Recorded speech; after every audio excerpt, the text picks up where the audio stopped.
Hello and welcome to another episode of the Autoblog Podcast. I'm Greg Migliore. Joining me today from Conference Room 1A, this is the biggest conference room we have here at Autoblog, is Senior Editor John Snyder. How you doing? I'm doing good. And this room's a little warm, though, despite us being the only dudes in here. It's a little warm. It's a little tropical. Let's put it that way. Also raising the temperature is Consumer Editor Jeremy Korzeniewski. Yeah, I don't know how to respond to that, Greg. Yeah, I don't either. I am here, though. You're right about that. It's good. A few listeners at home, he was shaking his head as Greg said that. Anyway, so we're in a warm conference room here at Autoblog headquarters. We have a great show for you. We're going to talk some news, then we're going to talk what we've been driving. So nice and tight. Should be a good show for you. We're going to talk about the Chevy Trailblazer coming back for 2020, we think. Ferrari is going to end engine production for Maserati and likely Alfa Romeo. Plus, there's a Ferrari Hybrid coming up, which is pretty cool, actually, we think.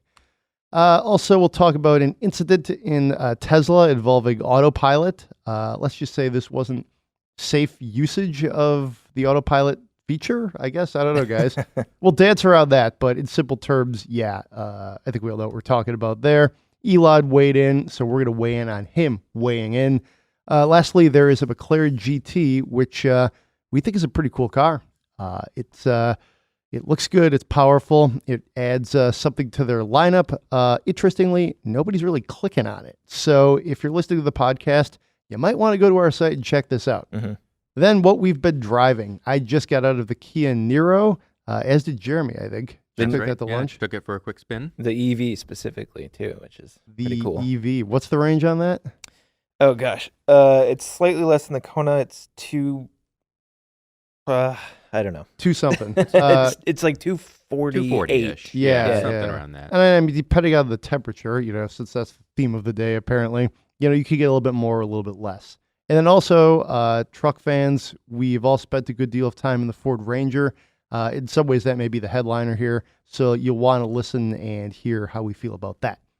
No spend my money this week, but we will get back to that very soon. So let's jump right in. Chevy Trailblazer coming back for, we think, 2020. Trademarks are suggesting that this is more than likely going to be a thing. They did show a Trailblazer at the Auto Shanghai, which was last month, I believe.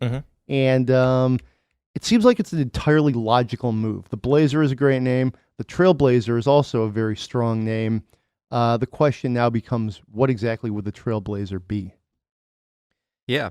First touching on the name, I think there was a lot of commentary when Chevy came out with the Blazer because there's a ton of people who feel a strong affinity to the Blazer name.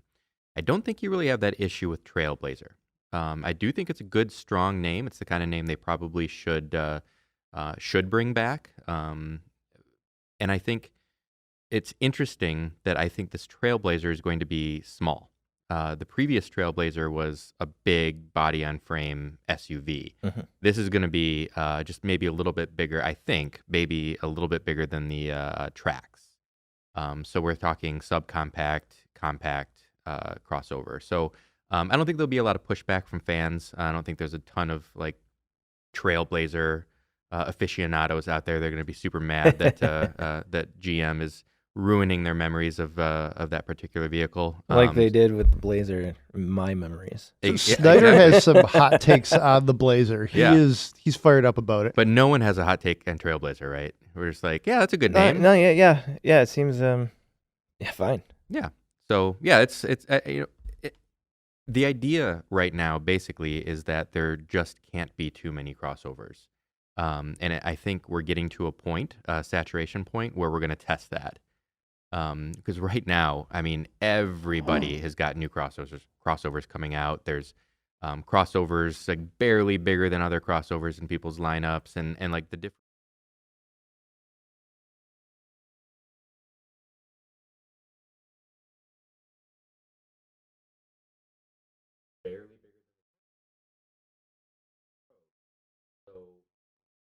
Subcompact and compact, Nissan's got 3 vehicles now. Sounds like Chevy's about to do the same thing.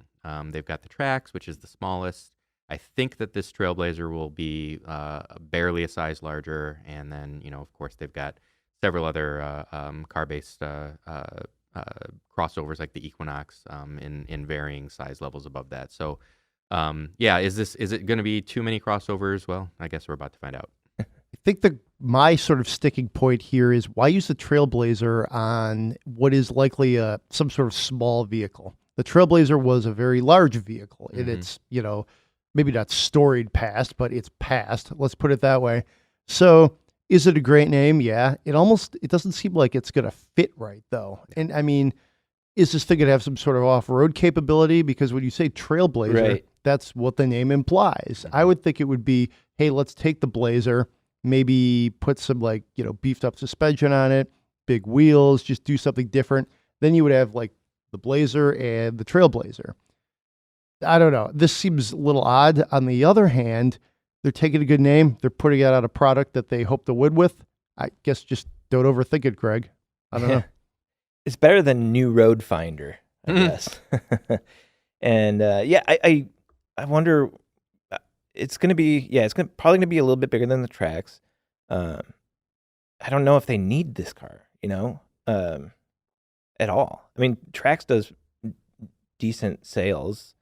They've sold about 90,000 in the U.S. last year. It's sort of been steady, 5,000-6,000 a month, up to 7,000 and 8,000 for most of last year. I don't know that they're going to capture really many more new buyers with this car, but who knows? I could be totally wrong. So for the full report, head to our website. Jonathan Ramsey has everything, some interesting, analysis on the trademarks. So check that out. Moving along to some news out of Ferrari. News came from the first quarter earnings call. The CEO, Louis Camilleri, is basically he didn't hint. He said they're going to stop supplying engines to Maserati. The Motley Fool reported this with a transcript of the call, which is cool. And I think this is interesting. I mean, this is sort of like with Ferrari going independent, breaking away from the FCA group. I think they're still a little bit aligned with them if you look at some of the people involved with who owns the actual, stakes in Ferrari. But, they're independent and they don't want to be supplying engines to what are now, I don't know if you'd call them rivals, but they're two other Italian car companies. So that makes sense. The second one that I haven't mentioned here is it seems like they will not continue to supply engines to Alfa Romeo either. So that seems like a thing too. Yeah, it's an interesting report. They called out Maserati by name in their Q1 earnings call. The quote was, "Eventually, we will no longer supply engines to Maserati."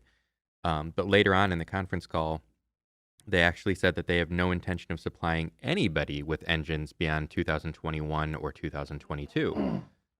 So Alfa Romeo wasn't specifically called out like Maserati was, but Ferrari does supply engines to both vehicles. And if they have no intention of supplying anybody beyond 2021 or 2022, well, that would cut out Alfa Romeo as well, which makes perfect sense from Ferrari's standpoint. Yeah, for them for sure, but for Maserati, I mean, that was, if I were going to buy a Maserati, that would be the thing. I'd be like, oh, it's got a Ferrari engine in it. Totally. That's what I would want it for. Yeah. And I'm curious as to what they're gonna do. Right. That's kind of like their unique selling proposition. Yeah. Like, why do people buy a Maserati Quattroportes, however you want to say it?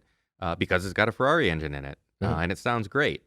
And the Quadrifoglio too, the Alfa Romeos, that's a great engine. Everybody loves that engine. It's the 2.9 liter V6, which is basically the Ferrari V8 with 2 cylinders cut off and a couple turbochargers attached to it.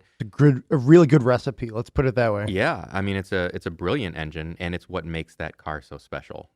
So the idea that both Maserati and Alfa Romeo could potentially lose those engines, I mean, that's really hamstringing those other brands. If I'm FCA, I am not loving this. If I'm like Mike Manley, who's, the new CEO, I mean, they're really taking their legs out from underneath them here, because these are, like you said, Jeremy, two of the key selling points, along with the car's like styling. I mean, That's what makes these cars feel so special. There's some irony in there that a Ferrari engine is what makes an Alfa Romeo and a Maserati feel so Right. special. Right. That's a But good point. I mean, if you're FCA and you were thinking of unloading Alpha and Maser, you probably wish you had done it sooner while they could still say, well, hey, check it out. They've got this engine deal with Ferrari. Now it's going to be like, well, what's going to be the under the hood of these two brands, you know? And like either one of them with just a, you know, juiced up Pentastar V6, that's not going to really cut it, I don't think. Yeah, it does kind of make you wonder about the future of those two brands, right? Maserati and Alfa Romeo specifically. I wonder if this is our first indication that Sergio's old plan about bringing Maserati and Alfa Romeo up to, you know, like really boosting their production, is that falling on the back burner? Is this like our first indication that that's no longer the plan? That's a really good observation. I think now that you know, Marchione is gone, you kind of wonder how these two brands will fit in, Right. because he was Italian, you know, a big part of Fiat Chrysler was that it had this like sort of dual nationality citizenship thing. And I kind of wonder if Mike Manley's going to take like more of a, you know, brass tacks approach here. He's going to be like, we're going to make Jeeps, we're going to make Rams, we're going to sell Fiats, you know, as commodity cars in Europe. And we're not going to do much else. But are they going to sell Fiats? That's a great, yeah, exactly. Yeah. They haven't yet. I mean, they're selling them, but real small numbers. So yeah, it's super interesting. I'm looking forward to it. And I think it's fair to say that that there's enough engineering talent at Alfa Romeo and Maserati that they could take something like a Pentastar V6 and make a very compelling engine out of it. But it's not a Ferrari engine, and I Right. really feel like that's a major selling point. The other thing too is I don't know if there's enough money at either of those companies to like build one out of whole cloth to get that real special feel that you would want for like an Italian car with an Italian developed engine. Totally. And I don't think I don't think anyone's sitting here expecting them to like dive headfirst into electrification either. Right. Right. So I mean, there's going to be something powering these cars. The question is, what's it going to be? I think too, this makes entirely like just, it's overwhelmingly logical for Ferrari. Like when you think about this, I got to believe Louis Camilleri looked at this thing and he's like, wait a minute, we're doing what? We're building engines for Maserati and Alfa Romeo? How can I get out of this? And that was probably something he figured out, hey, let's do this. So, I mean, your Ferrari, it's probably the right move. You know, it frees up resources, and then they could put those people who are, you know, working that like engine line.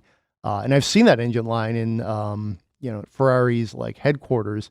It's like, oh yeah, this is where they're building these engines for these other car companies. So they could free up those people, that space, Yeah. and probably put it to better use for the prancing horse.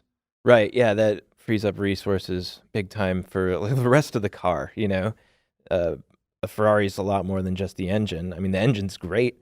A great big part of it is it's the centerpiece. That's why it's usually, you know, under glass and you can see it. But yeah, I think with that out of the way, they can focus on, you know, other parts of the chassis, and they can also focus on electrification. So like maybe a hybrid that might be coming towards the end of this Maybe. month. Yeah, This was maybe this also month. one hell of an earnings call, Yeah. because Camilleri also said that on Yeah. this earnings call. But Mr. Green Editor, what does a Ferrari hybrid electric supercar look like? That's a really good question. I mean, we had the LaFerrari before, and that had the, you know, F1 inspired KERS system in it. Really interested to see how they're going to electrify this, what the battery is going to look like, what the car is going to look like. I think it's going to be cool, whatever it is. But the earnings call, he said that it was going to be a true supercar, like a hybrid supercar. And it's not going to be stepping on some of the other supercars that they have in their lineup right now. So I don't know what they're going to do to differentiate this from the rest of the cars beyond the obvious hybridization. We'll have to see at the end of the month. I think it makes a lot of sense too, because they could sort of build on their F1 technology and integrate that into what they're doing, and then they can promote it using their F1 program. So it's, sort of a dual approach here.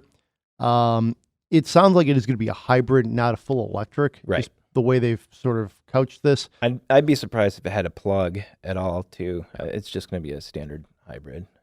So really, based on what they've done, this is cool, but it's not all that far afield. Right. Cool. Any other thoughts on a Ferrari hybrid? I want one. Yeah, I agree. want one. I think of course. But what are the purists going to say? There was a bit of an uproar when Ferrari went from naturally aspirated to twin turbos, but it's still completely gasoline powered. Not a lot of pushback on something like a hypercar that the LaFerrari, which is already a hybrid thing. I think what they have to do is frame it as technology filtering down from Formula One, and as long as they frame it in that way, probably purists and people are going to be fine with that, okay with it. They're certainly not going to start touting its eco-friendly credentials in any way, I doubt. Yeah, I'm inclined to agree, and we'll just see. Hey, it's May. It's a slow news month. Thanks, Ferrari. Reveal a supercar. That's really good for us and for you guys listening at home. We'll be sure to bring you all the latest on that. Autoblog Green. Break it down on the podcast as we know more. So check it all out on Autoblog. And here's kind of a weird one to throw into the middle of the news segment here. Apparently, a couple people got down to business, let's put it that way, in a Tesla. And they videoed it. It ended up on Pornhub. And then our pal Elon tweeted out a little bit of a double entendre here. Turns out there's more ways to use autopilot than we imagined. Yeah. Yeah, and then he continued with more double entendre. First of all, it's weird to me that he would even talk about this, that he would address it, other than if it was something huge, condemning it. Like, he's the CEO of Tesla. His cars are supposed to be safe. People have died, while using these cars, while using autopilot. And this is, clearly unsafe. But instead he goes out and makes jokes about it. I mean, that's sort of what he does. But man, I don't know. Come on, Elon. Show a little bit more class, I guess. Yeah, I have nothing to say about this other than, first of all, don't do that when you're out on the road. And if you're the CEO of a company, don't comment on it. Right. Like John said, unless it's to condemn it and say what we just said, don't do that. Yeah, it's such a strange thing. I guess it fits along with Elon's recent MO of just being this weird guy that doesn't seem to be the kind of person that you want running your super valuable car company. Yeah. His Twitter persona is just, it's just bad. Well, he's got the SEC breathing down his neck, and he's not supposed to be tweeting without approval. Yeah, it's just bad moves over and over. But in terms of the actual thing that happened, I'm not super surprised. Studies show that as cars become more autonomous, when we're talking about actual autonomous cars can drive themselves, they said the things that people will do in cars mostly is eat, sleep, and have sex. It's going to be people drinking, on the way home from the bar and stuff. But this is not an autonomous car. It's autopilot, which is a beta system. Essentially, it's a very fancy fancy cruise control, Right. is how you would market it. That's not how he does it, but Well, he does call it autopilot. Not he, Right. but Tesla calls Tesla it autopilot. does. Yeah, that's problematic. Yeah. I would Right. say too, I don't think he's going to likely get in trouble with the SEC for this one, but I think this is another layer that they could use at a case that they might use against him down the road. Right. And he might get in trouble for this one too. I Yeah. mean, who's to say? So anyways, check that story out at our website. And of course, other places on the internet if you want to know more. Or But- don't. Yeah, or don't. Yeah, just let it go. I don't know. This was the 8th most trafficked story on our website the last 7 days. So, hey, try to give the people what they want. We're including it here in the news section. Anyway, Someone needs to have the talk with Elon Musk. well, we've been saying that how many times in print, on the podcast, on our social channels. I don't know. Maybe that could be part of your new duties. Yeah. Oh, gosh. Expanded duties at Autoblog Green. Sit down, Elon Musk. Be like, hey man, it's Snyder. We got to talk about some stuff. That would be interesting. I'd be game. There you go. But he might also want to record a podcast, and we know how his approach to podcasts. Yeah. So hey. Anyways, let's talk McLaren. Kind of a hard fade there. There's really no. Well, you did mention it was like what, the 8th most trafficked post? Yeah. That kind of goes into the McLaren news, right? Yeah, which is getting like negative traffic. Right. You guys don't seem to care about a new McLaren, which is so weird. It's a very nice car. Oh, this car looks awesome. It does. I think it looks pretty good. I need to see this in real life. It's Yeah. reminding me a little bit of like a Batmobile in some ways, but yeah, I dig it. It's cool. All the performance specs that we know look good. But yeah, I'm excited. Yeah, I'm really curious to see how this drives. A dedicated GT from McLaren that's not based on something else. I think it's a really good move for them. And it could be, I think it's probably going to be awesome. It's pretty lightweight, 3,400 pounds. And yeah, I don't know. I would always see myself, if I were going to spend this type of money on a car, going with like probably a Porsche, a high-end Porsche. But now I'm sort of, this one is something that I would definitely look at if I were looking at the $210,000 price range. I always feel like McLarens feel special. I've been fortunate enough to drive them on a track here in Metro Detroit, one out at the Horse Thief Mile, Willow Springs, and they're intense, but they're also controllable. Like when you're driving them, I feel like there's other cars that will really, they're more of a handful, if you will. I feel like a McLaren is challenging, but you can also like get comfortable pretty quickly. So I've always liked, that they're this like British supercar maker with this long history in F1. And it sounds like this is definitely going to carry on that tradition.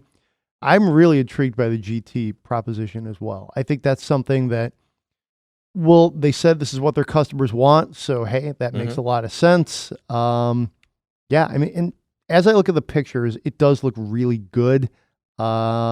It's more extreme. I'm struggling to put it into words. So if you're listening to this, head over to the website and check it out. You'll see what I mean. You might really like it. You might not. It doesn't sound like any of you have clicked on it, judging by our real-time metrics. So do that. But yeah, I'm really excited to drive this car.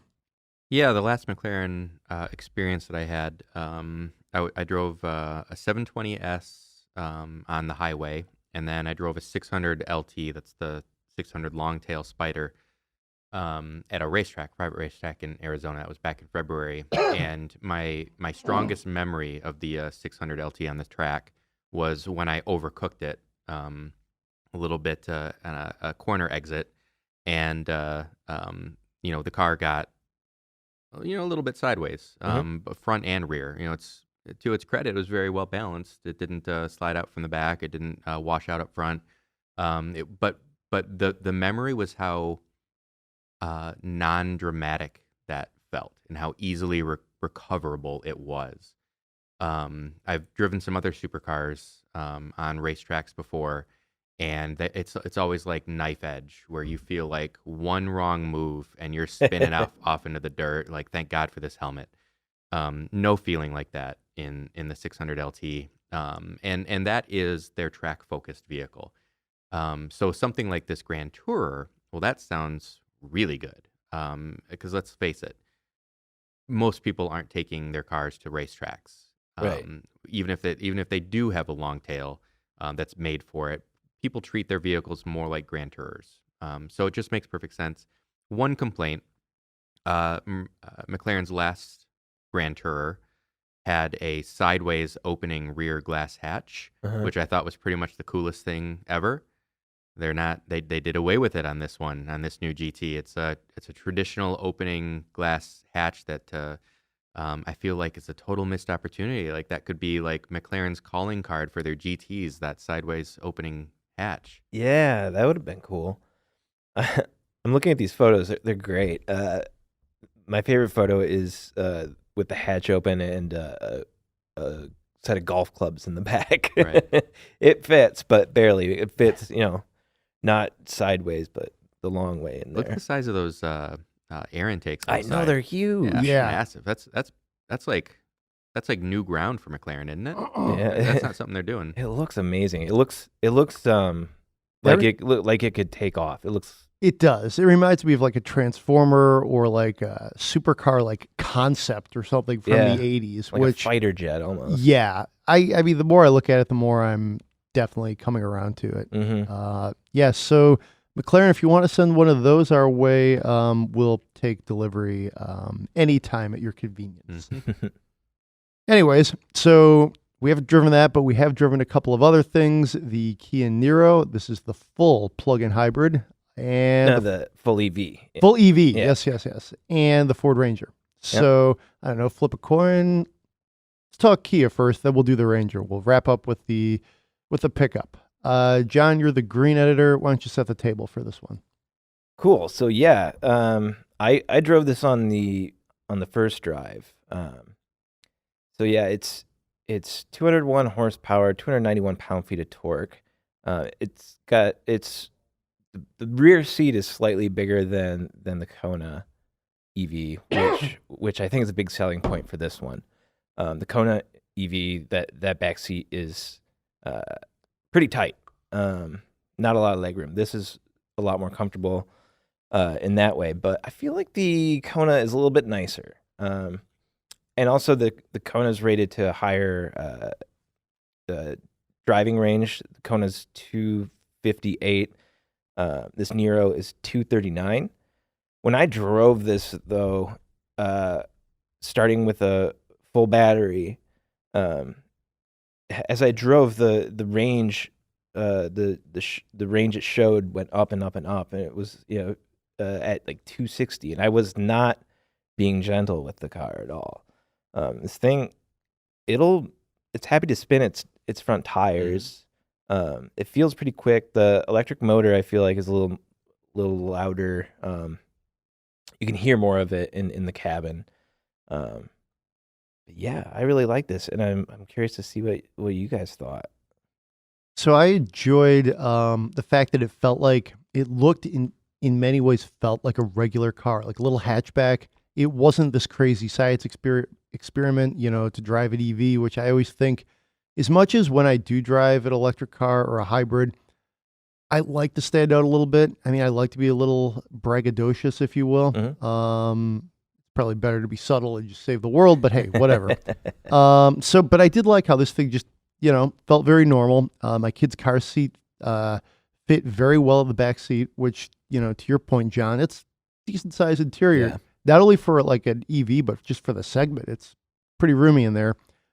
Really hated the brakes. I don't know. I think I've been spoiled by our Chrysler Pacifica, which is a hybrid, plug-in hybrid, but it has very forgiving brakes. In some ways, they don't even feel like hybrid brakes. Mhm. These felt very like no brake, brake, grab. Yeah. And you would definitely get used to it. I think that's a trade-off you're willing to make as a, EV buyer. Oh, for sure. Definitely something you get used to. And then there's like the regen, which sort of like slows you down, if you will, while that's happening. And you're like almost like drafting for a bit or sailing. And that's cool. I would say this, though. It's definitely something that you will want to test drive and then think to yourself, am I going to get used to this in a week or 2 weeks? Otherwise, you might think, maybe you want to try something else. But overall, I did like it a lot. I love that instantaneous torque, which, all EVs have. But, I mean, you could just do things in cars like this, like shoot into traffic. Yeah. You pull up and people are like, oh, dude in a small Kia with a car seat and back. Yeah, I'm not letting him in. And then boom, you're in. So that's cool. Overall, I liked it. Interior's decent for the, the segment. And I think it looks normal but cool. That Yeah. makes sense. How was Yeah. your lunch in the Yeah, I didn't Nero? drive this very, very much. I took a quick spin in it. I took a long extended route from our office to Jersey Mike's, and it's like half a mile away, but I took like a 6 mile loop just to spend some time in it. Couple observations. This is mostly meaningless, but I did note that my large smartphone fit in the little smartphone cubby. It's got the Qi wireless charging cubby. The last couple cars that I've been in, I have a Samsung Galaxy Note 8, which is kind of it's big, and that's a good thing. It's like John's got his Nalgene bottles to see if those will fit. Yeah. I've got my smartphone to see if that'll fit. So I was happy to see that. But more important things, I really like the drivetrain.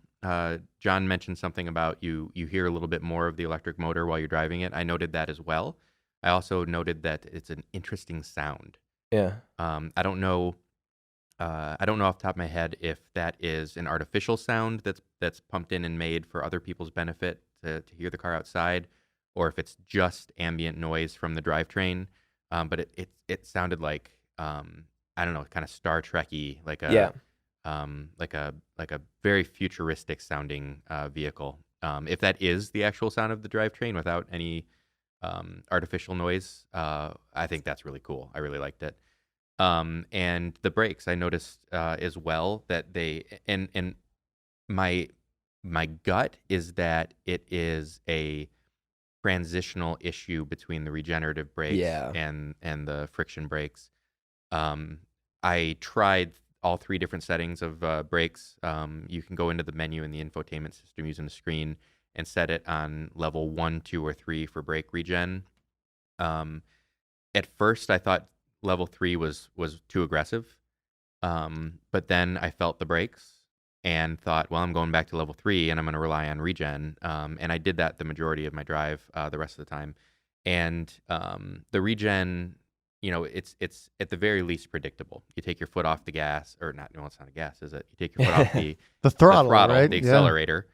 Yeah, there's like a very instant aggressive level of regen on level 3. But that's probably how I drive it, both for efficiency's sake and because those are just they act like you expect them to. Yeah. Coming in the friction brakes, that's going to come into play when you get those last, like you're trying to scrub off those last 10 miles an hour before coming to a red light or a stop or Mhm. what have you. And that I didn't find particularly irritating. So yeah, I mean, I actually thought in sport mode with regen on level 3, I wouldn't call it a hot hatch, but it's Right. got like good power, and everything feels like aggressive. Yeah. So like it's definitely not a hot hatch, but it's better than a lukewarm hatch. Yeah. And for it was fun to drive. I enjoyed it. It had some weird things going on with it. You mentioned the menu with the regen. You can adjust the regen with the paddles too, which I don't know why. I don't know if they do different things or what, but yeah, I liked driving around with the full regen feel. So you can pretty much do one pedal driving. It won't bring you to a complete stop unless you hold down the right paddle. And that allows you to come to a complete stop without putting your foot on the brake. Right. So there is a learning curve to the car. Yes, for sure. Yeah, I just hopped in it and took it for a spin Yeah. around, and I hadn't done a bunch of research ahead of time, so that information I didn't have. That would have been interesting. So you mentioned that you like the Kona better. No, not necessarily better. Okay. It depends. The Kona feels more. It's more conservative and it's more comfortable. I think the Nero is more connected. I feel more of the road. I hear more Mhm. of what's going on between the powertrain and like the wheels and the ground. I feel like the interior of the Kona is a little nicer, but neither of them are bad. Yeah, I like the interior of the Kona better too. I think just like seeing them go by the exterior of the Nero, I like quite a bit. Inside, it airs a little bit too much on boring. I guess I'd want to drive all these electric hatchbacks back to back to Yeah. back. The Bolt, the Leaf, the Nero, the Kona. I mean, they're all very similar vehicles when it comes now that the Leaf's got the bigger pack. Mm-hmm.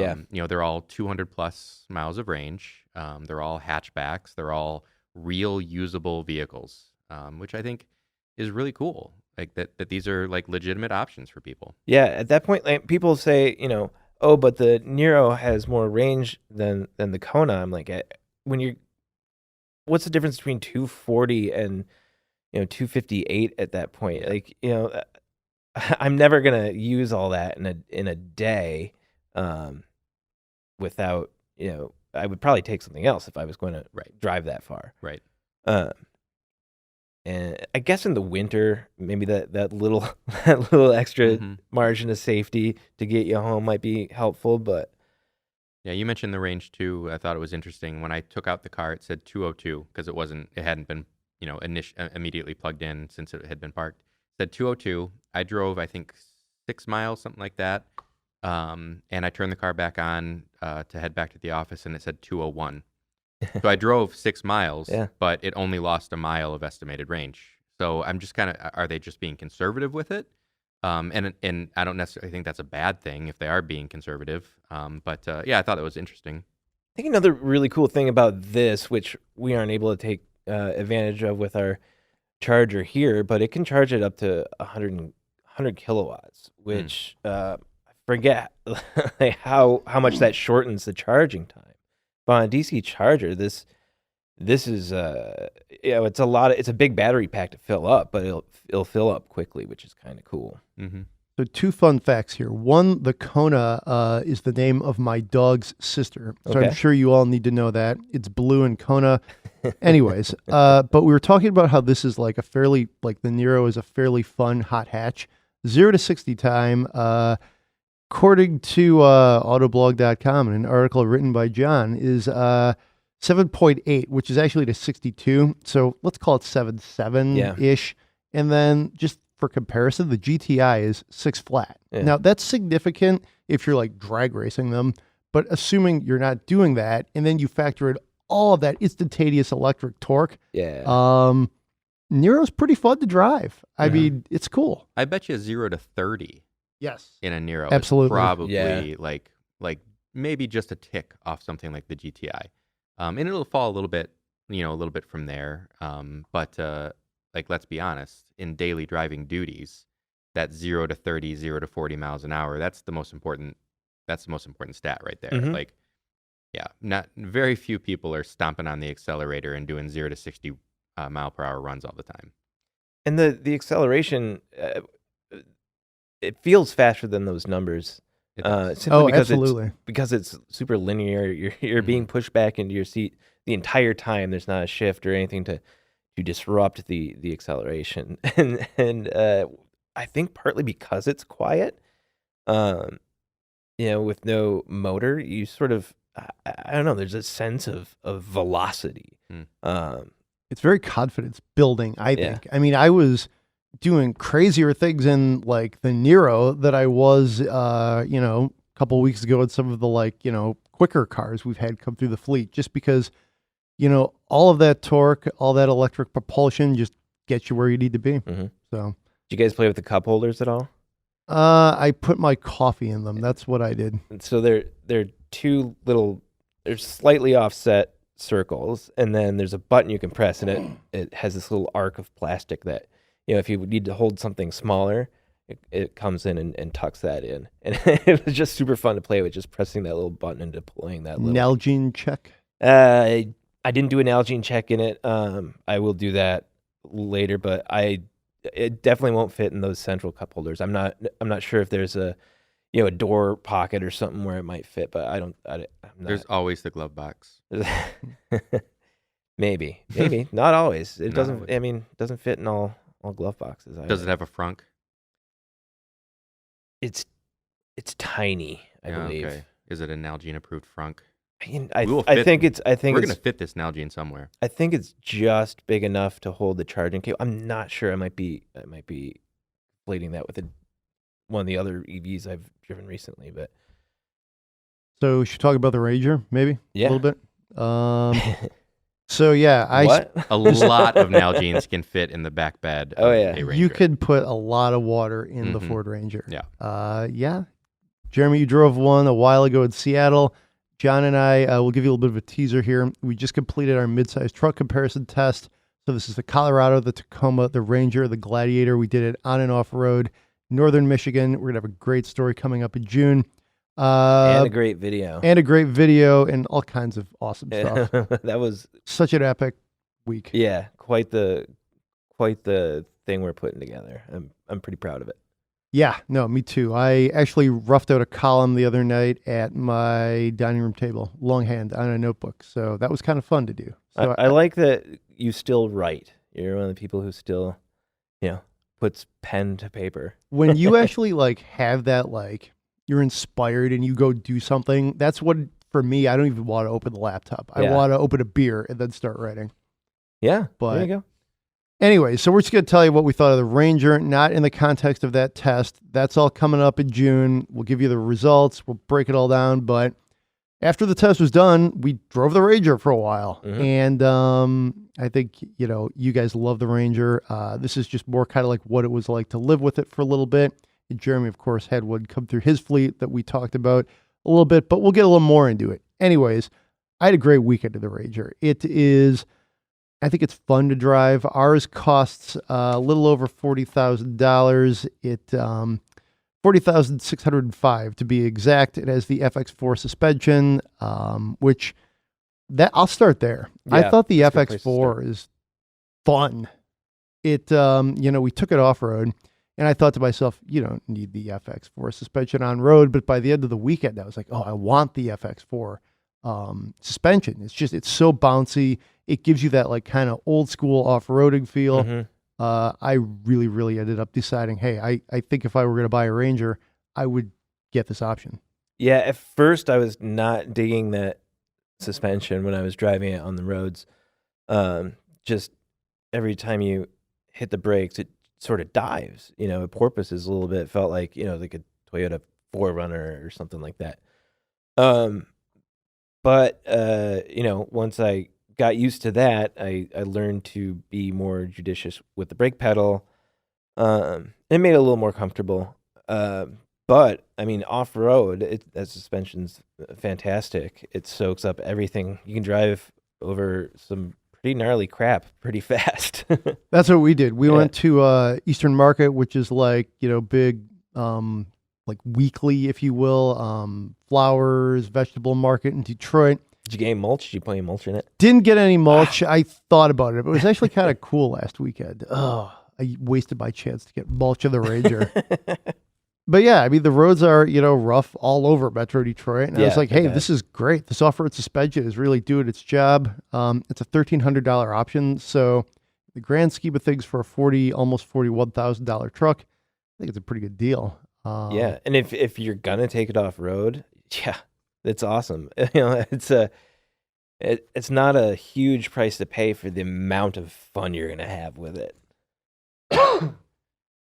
Excuse me. Another thing I liked is the $796 Sport Appearance Package, which I think I'd also get. So, it made the Ranger, which I think in some ways does look a little generic. I think Mhm. it really spruced it up in some very cool ways.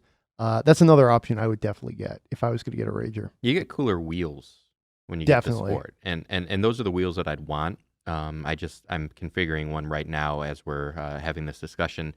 And it sounds like the truck that you guys tested, I wasn't there at that midsize truck comparo. It sounds like you got exactly the truck that I would configure.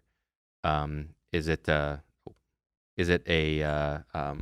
it blue? It was Yes. blue. Okay, Yeah. yeah, it's exactly. So $40,605 is what I'd be looking at if I were to buy a Ford Ranger. Yeah, it's a Super Crew, so it's the 4-door, 5-foot box. Yeah. Perfect. It's exactly the truck. And those wheels, it's like they call it a magnetic painted aluminum. That sets off when you get that Sport Appearance package. It's kind of got the blacked out front grille. Mhm. Very, Yeah. very cool. It looks was perfect cool. with the blue. Yeah. Yeah. I mean, that's I agree with Greg. I'd want that FX4. I'd want the Sport Appearance package, and I'd want it this blue color, and that is just a sharp-looking truck. The only thing, the design is something I guess we could get into. I really like the design. At first, when we saw pictures, I was like, okay, whatever. It's the Ranger. It looks pretty good. It's a midsize truck from Ford. This is exactly what we expect. And then for a while, I was kind of thinking to myself, does this look too much like the F-150? And then, to really psychoanalyze myself, I'm like, am I just seeing like a Ford truck and another Ford truck? And then if you live in Metro Detroit, there's a gazillion F-150s. So like of all generations. So it's really easy to sort of just have this all like run together in your head. Then I was literally staring at the Ranger in my driveway, like drinking coffee. My son was asleep, and this is how I was choosing to spend some time. I'm like, I'm going to check out the Ranger. I was like, wow, these fenders are cool. This grill is sweet. Yes, the Sport Appearance package is dressing it up a little bit, but I found myself really liking just the Ranger in its like sort of distilled simple state. I think it's a pretty good looking truck. And I think, Ford did it right. They make it look like different enough from the F-150. And if you look at the wheel arches, and the grill, and the hood, it's its own thing. But you can still tell it's a Ford truck. So long answer, I've decided I really like the look of the Ranger. How do you feel about the powertrain? I mean, it's a 4-cylinder and it's very turbo-y. And I don't know, part of me was kind of wanting a V6, but I spent a lot of time on the expressway and, it's fine. It's okay. I sort of feel like there's some other powertrains out there and other competitors that I prefer, but, it is very turbo-y. I did like that. Do you like that? Do either of you guys like that 10-speed transmission? I would say there's a lot going on with the 10-speed. That's how I would put it. I would say, though, that it does make the most of the power of the Turbo 4. That's fair. Like Greg's totally right that it feels turbo-y, but I feel like that you especially notice that when you're like really getting on it. Like, okay, I'm going to test this out and see what it feels like. And you're like, okay, it's very turbo-y and the transmission's very busy. But just everyday daily driving, I don't think it really stands out in a bad way. Yeah, it's a 4-cylinder. Yeah, it's a turbo. Yeah, it's a 10-speed. But like those kinds of things in just daily driving duties back and forth to the grocery store, to work, picking people up from the airport, the things that everyone does with their cars all the time. It kind of just blends into the background. You forget that it's a Turbo 4. You forget that it's got, so many ratios.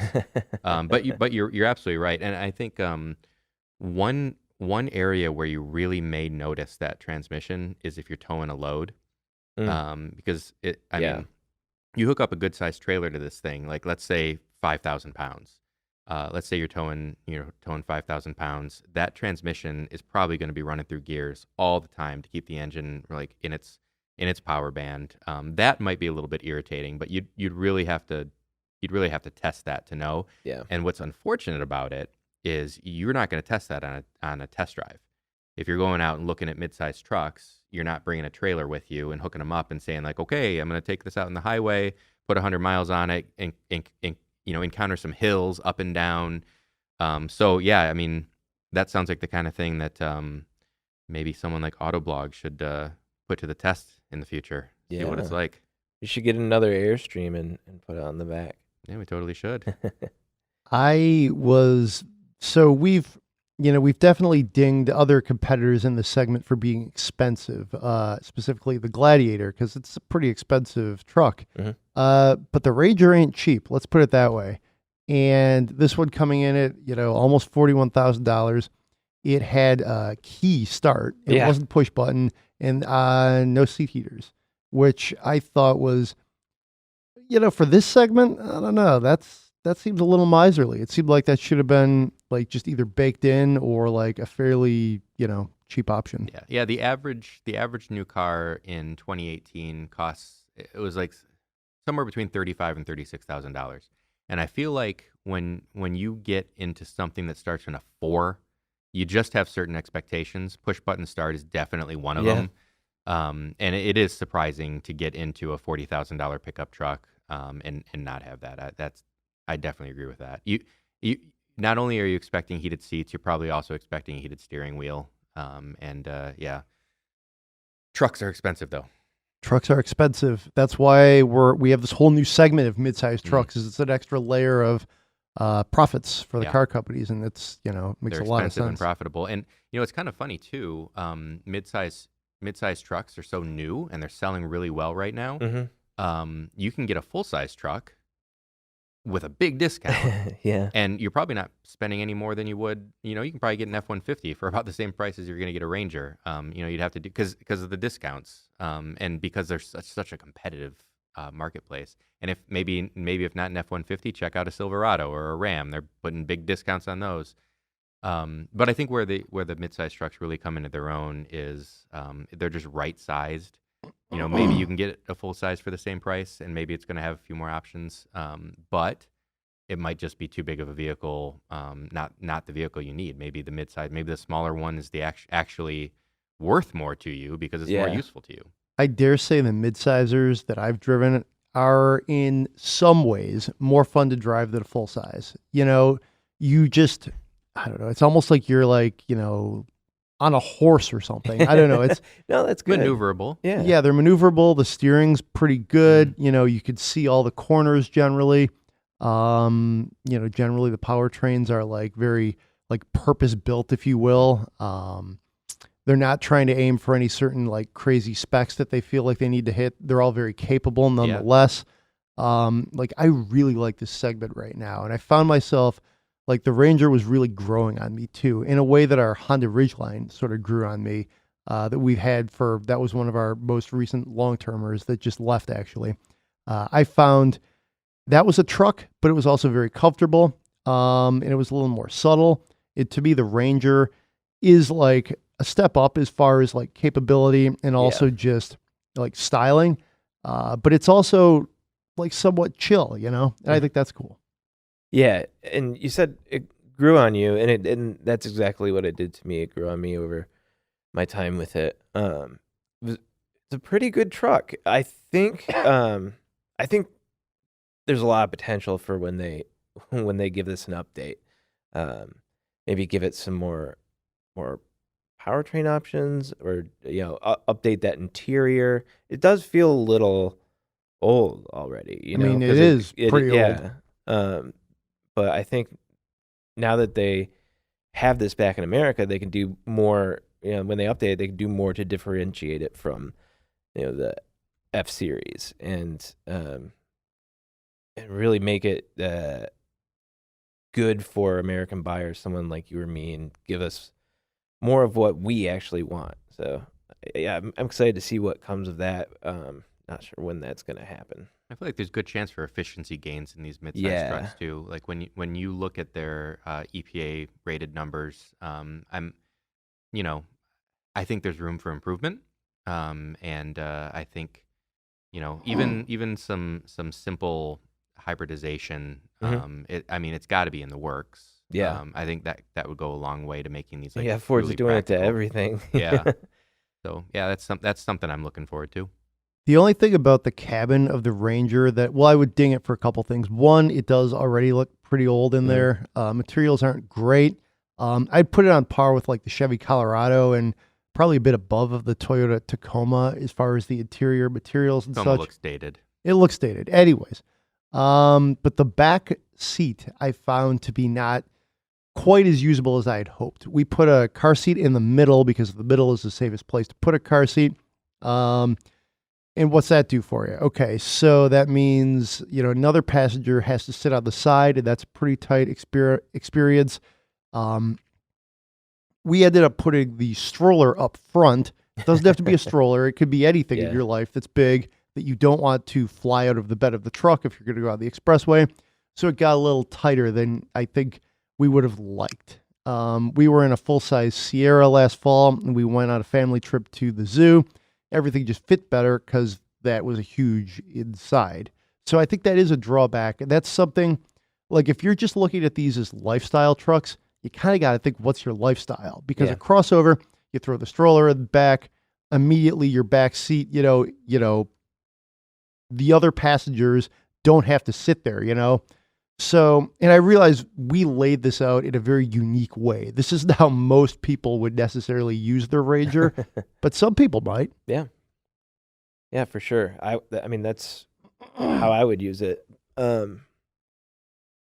Yeah, I can't. I don't know if I would actually go out and buy one if I were looking for trucks. I don't know. I feel like, yeah, they need to update it. They really need to update it. But I like where it's going. Jeremy, any final thoughts on the Ranger? Yeah, I mean, I really like the Ranger. I think it's a slam dunk, I think, when it comes to hitting a segment point that needed to be hit. I think there's a lot of people who've been waiting for it. It's a really good-looking vehicle. I like the powertrain. The pricing is expensive, but all the midsize trucks are expensive, save maybe the Frontier, which you can probably get a really good deal on right now because it's so old. But yeah, it's a segment that has been lacking for a long time. I'm really happy to see that it's getting filled with good, solid vehicles like the Ranger. I'm not in the market for a truck, period, so I mean, I don't really have any commentary on whether I would buy it or not. But I'm really happy to see that they're out there, and I think that they're providing an option for people who do need a truck but don't need just this massive full-size vehicle that is way over their limits on what they actually need, and you know, size-wise, just terribly difficult to park. And I had an F-150 for a little while, and I tried to fit it into a parking spot in a parking garage. And it's not until you try to do something like that you realize this thing is just so big. The fact that my son can fit in the little center console storage unit it says something about the size of that thing. Yeah. So yeah, I guess in summary, you know, I think the Ranger's great, and I'm super happy to see it. All right, I think we just leave it there. We hope you enjoyed this week's show. Please send us your questions for Spend My Money. We love to spend other people's money. Reach out to us on all of our social platforms. Otherwise, have a great week. Be safe out there. We'll see you next time.